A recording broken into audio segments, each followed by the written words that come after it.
Kreu i Partisë Demokratike Sali Berisha mbajti një konferencë për mediat ku dha deklarata të forta mbi situatën politike në vend. Ai tha se organizatat e partive të djathta në botë kanë miratuar një rezolutë që dënon narkoregjimin në Shqipëri. Berisha theksoi se kjo mbështetje ndërkombëtare është një sinjal i qartë ndaj qeverisë Rama dhe shkeljeve që sipas tij po dëmtojnë demokracinë.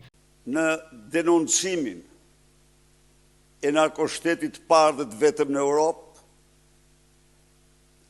e regjimit që ka shtruar zgjedhjet në farsë elektorale, e regjimit që përdor prokurorin si armë politike kundër opozitës. Mbi të gjitha, e regjimit që ka ndërtuar në Shqipëri narkoshtetin si kërcënim serioz për sigurinë e rajonit Europës dhe më gjerë.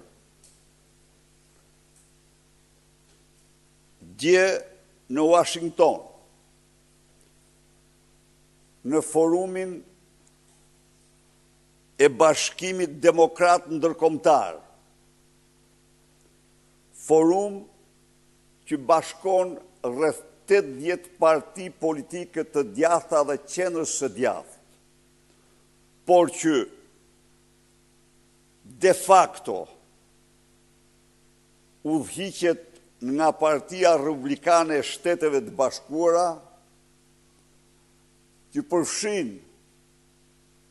Unionin Bashkimit Demokrat Kristian të Gjermanisë dhe të gjitha forcat politike të Partinë Konservatore të Britanisë dhe forcat tjera politike të qendrës djathtë dhe djathta në Europë dhe në botë, kanë votuar në unanimitet të plot, me mbështetje të plot, pa asnjë vërejtje, rezolutën kushtuar Shqipërisë. Rezolutë e cila në harkun kohor 14 mujor shënon dokumentin e 7 apo rezolutën e 7 ndërkombëtare në të cilën forcat politike të qendrës djathtë dhe të djathta në botë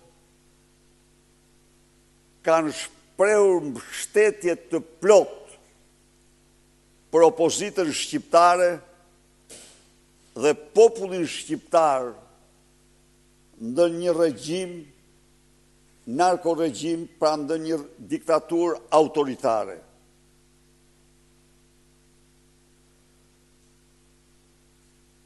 Nga tetori vitit 2024,